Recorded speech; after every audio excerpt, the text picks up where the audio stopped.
बिस्मिल्लाहिर्रहमानिर्रहीम। Issues in development. जो बच्चे की एज बढ़ती है तो एज बढ़ने के साथ साथ उसमें मुख्तलिफ तब्दीलियाँ आती हैं। इन्हीं तब्दीलियों को डेवलपमेंट कहा जाता है। डेवलपमेंट एक प्रोसेस का नाम है, इसमें बेशुमार इश्यूज हैं।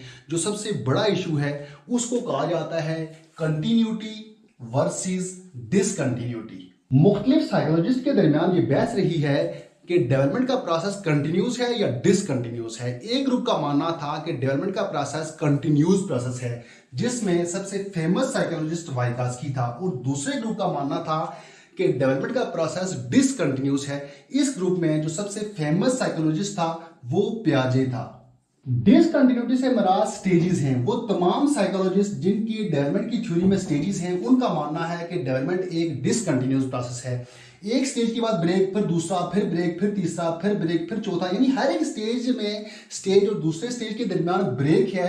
मतलब ये हुआ कि ये एक डिसकंटिन्यूस प्रोसेस है। जबकि जो दूसरा ग्रुप था जिसका मानना था कि डेवलपमेंट एक कंटिन्यूस प्रोसेस है, इनका मानना है कि ये लगातार होती रहती है, इसमें ब्रेक नहीं आती। शुरू में ये वाला ग्रुप बहुत फेमस ग्रुप था, जबकि ये ग्रुप फेमस नहीं था।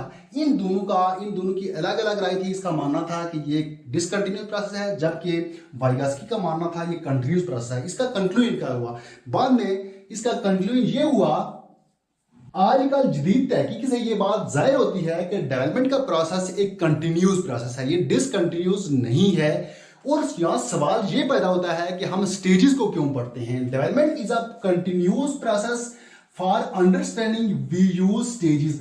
हम सिर्फ बच्चों की डेवलपमेंट को समझने के लिए स्टेजेस को यूज करते हैं, जबकि ये एक कंटिन्यूस प्रोसेस है। ये मुख्तसर सा टॉपिक था, इश्यूज इन डेवलपमेंट। उम्मीद करता हूं कि आपको समझ आया होगा। तो मिलते हैं नेक्स्ट टॉपिक में, तब तक के लिए अल्लाह हाफिज।